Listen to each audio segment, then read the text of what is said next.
వి gold trusted gold buyers మీరు తాకట్టు పెట్టిన బంగారాన్ని విడిపించి ఈ రోజు ఉన్న మార్కెట్ ధరకు కొనబడను 7771077720. చంద్రముఖి అని పేరు ఎందుకు అనుకున్నారు అసలు మీరు? మా ఫ్రెండ్ శ్రీకాంత్ అని నా క్లాస్మేట్ వాళ్ళ అమ్మ నేను ఒకరోజు అమ్మవారి గెటప్ వేసుకొని వినాయక చవితిలో డాన్స్ చేస్తే నాకు ఆ పేరు పెట్టారు. సార్థకం అయిపోయింది. Actually I want to name myself as Katyayani. Chandramukhi అయిపోయింది.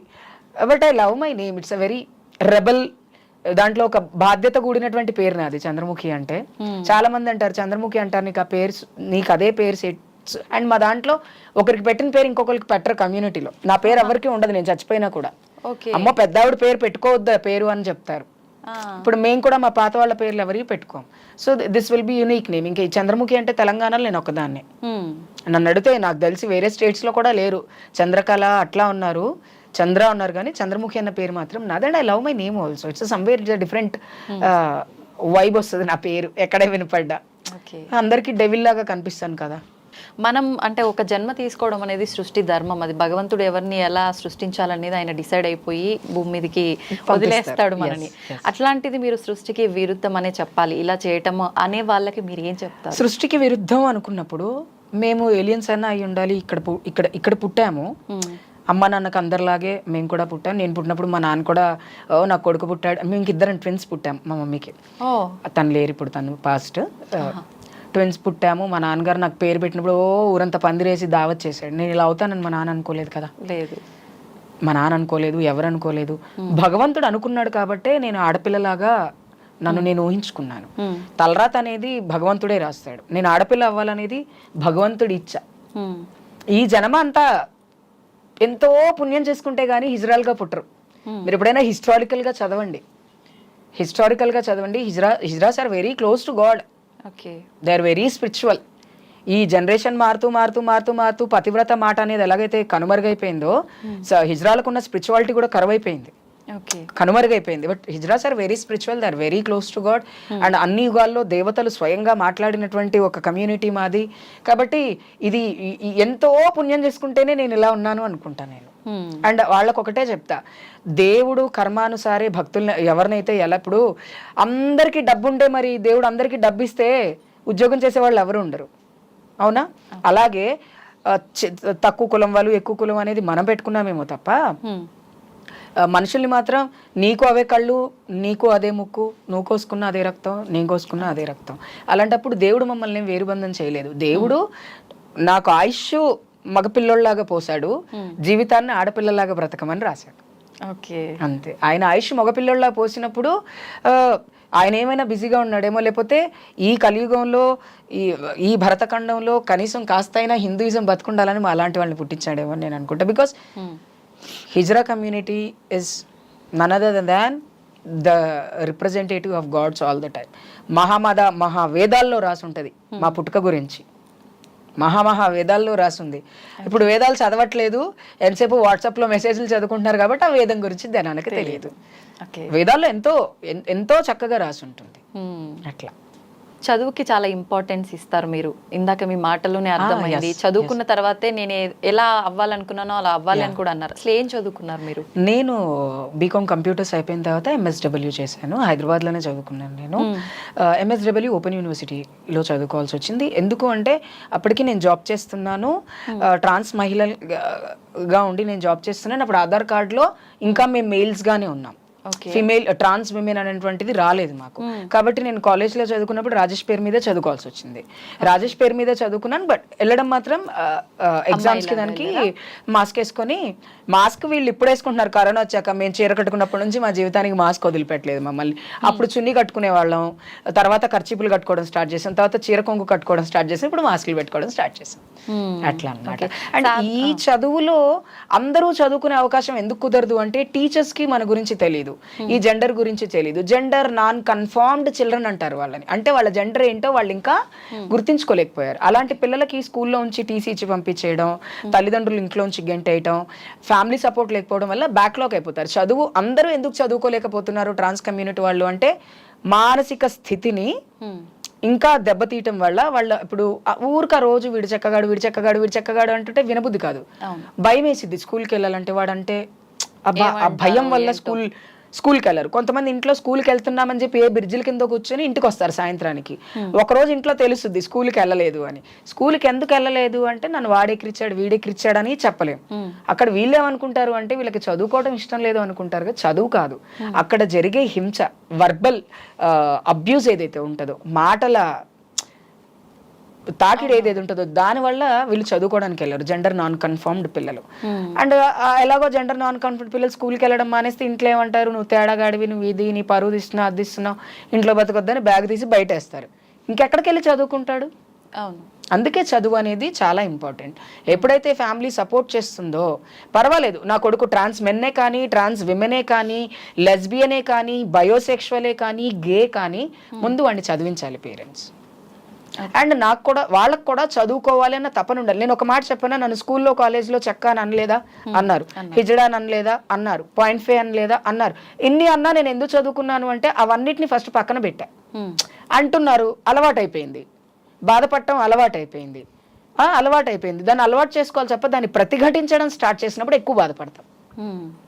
ఎప్పుడైతే నువ్వు నన్ను చెక్క అని ఎందుకు అంటున్నావు అంటే వాడు మనని స్కాన్ చేస్తాడు. నువ్వు ఇలా నడుస్తున్నావు, నీ జుట్టు ఇలా ఉంది, నీ కాళ్ళు, నువ్వు ఇలా నడుస్తున్నావు, అలా చేస్తున్నావు, నీ బిహేవియర్ ఇలా ఉంది కాబట్టి నేను చెక్క అంటున్నా. నా బిహేవియర్ అలా ఉందని నువ్వు చెప్తేనే నాకు తెలుసా? నాకు తెలీదా? ఆల్రెడీ తెలుసు. కాబట్టి accept every pain in your life, then you will go for the education. If you won't accept you will be as a beggar, as a sex work. అంతే. ఎప్పుడైతే మన పెయిన్ ని మనం యాక్సెప్ట్ చేస్తామో ఒకరోజు రిలాక్స్ అవుతాం ఆ పెయిన్ నుంచి. ఇప్పుడు నేను ఈరోజు బీయింగ్ ఏ పొలిటికల్ అనలిస్ట్గా ఉన్నాను, యాంకర్గా ఉన్నాను, సింగర్గా ఉన్నాను, ఆర్టిస్ట్గా ఉన్నాను, స్పోక్స్ పర్సన్గా ఉన్నాను, బ్లాగ్స్ చేస్తున్నాను. ఇన్ని చేస్తున్నాను అంటే నాకు ఫస్ట్ ఆఫ్ ఆల్ బేసే నా ఎడ్యుకేషన్. I can study. నువ్వు ఏది చెప్పినా నేను అర్థం చేసుకోగలను. చదువు అనేది ఎడ్జ్ ఆఫ్ ద యూనివర్స్ అనాలి. చదువు ఉంటే ఎక్కడికైనా వెళ్ళొచ్చు, ఏదైనా చేయొచ్చు. కాబట్టి అందుకనే తల్లిదండ్రులు మీ పిల్లల్ని మీరు చదివించుకుంటేనే, నా కూతురు ఒక హిజ్రా అని గౌరవంగా చెప్పుకుంటుంది తల్లి. ఎప్పుడు అంటే మనం నిలబడ్డప్పుడు, మన కాళ్ళ మీద నిలబడాలంటే ఒక ఉద్యోగం చేయాలి. ఉద్యోగం చేయాలంటే చదువు కావాలి. కాబట్టి చదువు అనేది చాలా ఇంపార్టెంట్. మా మమ్మీ నాకు ఒక కూతురు, నాకు ఒక ట్రాన్స్ డాటర్ అని చెప్తారు మా మమ్మీ ఓపెన్గా. ఏదైనా మమ్మీ చాలా ఇంటర్వ్యూస్లో నా పక్కన కూర్చున్నప్పుడు నా కూతురు నాకు చాలా స్పెషల్. ఎందుకు అంటే మా ఇంట్లో పుట్టడం మాకు హ్యాపీయే, మాకేం నష్టం లేదు. అర్ధనారీశ్వర స్వరూపం అనుకుంటా నేను నా కూతుర్ని అని మా మమ్మీ అంటారు. లిటరలీ శివపార్వతులతో పాటు పోల్చేవాళ్ళు ఒకప్పుడు హిజ్రాలని. మీరు అర్ధనారీశ్వరుల స్వరూపం అమ్మ అంటారు. అర్ధనారీశ్వరుడు అనేది సృష్టికి ఆది అంతం వాళ్ళిద్దరే. కాబట్టి అంత మంచి అది ఉన్న మాకు ఎడ్యుకేషన్ ఎందుకు లేదు అంటే ఇట్లాంటి వాటి వాళ్ళే. కాబట్టి అలాంటివన్నిటిని పట్టించుకోకుండా, తల్లిదండ్రులు కూడా చుట్టుపక్కల లోకులు కాకులు అంటారు చూసారా, అలాంటివన్నీ పట్టించుకోకుండా ఆ చిల్డ్రన్కి ఎడ్యుకేషన్ ప్రొవైడ్ చేయాలి. అండ్ గవర్నమెంట్ కూడా ఇట్లాంటి వాటిని సపోర్ట్ చేయాలి. మాకేమీ ఫ్రీగా స్కూల్కి పంపించండి అని మేమేం అడగం. మా తల్లిదండ్రులు ఫీజు కట్టడానికి కట్టేవాళ్ళు ఉన్నారు, కడతారు. లేదంటే గవర్నమెంట్ స్కూల్ అయినా యాక్సెప్టెన్సీ ఉండాలి. టీచర్స్ కానీ, ప్రిన్సిపల్స్ కానీ, తోటి విద్యార్థులు యాక్సెప్టెన్సీ ఉంటే వాడు ఎలా ఉంటే మనకెందుకు, వాడు చీర కట్టుకొని వస్తే నాకెందుకు, చుడిదార్ వేసుకొని వస్తే నాకెందుకు, వాడు మెరిట్ స్టూడెంటా కాదా, judge my knowledge, not my dress or not my gender, then everything will be okay. Education అనేది చాలా అవసరం. అది ఓన్లీ ట్రాన్స్కే కాదు, కంప్లీట్గా అందరికీ ఎడ్యుకేషన్ అనేది కావాలి. ఎట్లాగైతే స్త్రీలు పురుషులు చదువుకొని లైఫ్ని మంచిగా లీడ్ చేస్తున్నారో అలాగే ట్రాన్స్ కావచ్చు, ఎల్జీబీటీ కావచ్చు, ఎడ్యుకేషన్ ఉంటే బాగుంటుంది. ఓకే. జనరల్గా చదువుకున్న వాళ్ళు ఏదైనా గట్టిగా పైకి మాట్లాడాలి అని అంటే కొంచెం ఆలోచిస్తారు, కానీ మీరు ఓపెన్గా చాలా బోల్డ్గా మాట్లాడుతుంటారు కదా, ఎలా? It is an experience in my life. I faced everything కదా. నేను అన్ని ఫేస్ చేశాను. నేను చెయ్యని పని అంటూ లేదు. నేను అంట్లు తోమాను, బుక్ షాప్లో పనిచేశాను, అంటే పార్ట్ టైం జాబ్స్ ఇవన్నీ. నాకు అప్పట్లో నీళ్ళు మోసేదాన్ని నేను కొళ్ళింట్లో చిన్నప్పుడు, తెలుసా? నీళ్ళు మోస్తే నెలకు 200 300 ఇచ్చేవాళ్ళు. 3 ఫ్లోర్లు బిల్డింగ్ ఎక్కి దిగేదాన్ని, నీళ్ళు మోసేదాన్ని. ఎందుకు? డబ్బు సంపాదించడం కోసం కాదు, ఖాళీగా ఉన్నాము ఏదైనా చేస్తే 4 రూపాయలు వస్తాయని. కష్టపడే తత్వం ఉన్న వాళ్ళు ఎవరైనా సరే ఓపెన్ గానే మాట్లాడతారు. Even if it is a sex work also, it is a work. My body is my asset. నా బాడీ అసర్ట్. నాకు సూపర్ మార్కెట్ ఓపెన్ చేసుకోవడానికి 5-10 లక్షలు లేవు. రోడ్డు మీద నిలబడితే కనీసం 1000 రూపాయలు సంపాదించుకోవడానికి నా శరీరం నాకు సహకరిస్తుందా లేదా అనేదే నాకు ఇంపార్టెంట్. సో చదువుకున్న వాళ్ళు ఎప్పుడు డిప్లొమాటిక్ గా మాట్లాడకూడదు. ఈ బాగా చదువుకున్న వాళ్ళు ఏంటంటే మనం ఏదైనా మాట్లాడితే వేరే వాళ్ళు నొచ్చుకుంటారేమో, వాళ్ళు నొచ్చుకున్నా పర్లేదు, ఇది ఒక ఇన్ఫర్మేషన్ ముందుకెళ్ళాలి అనేటువంటి ఒక ఆలోచనతో నేను మాట్లాడతాను. ఓకే. ఇంకొక చిన్న డౌట్, ట్రాన్స్ ఉమెన్స్ కి పీరియడ్స్ వస్తాయా? పీరియడ్స్ రావు, కొంతమందికి వస్తాయి. Like intersects peoples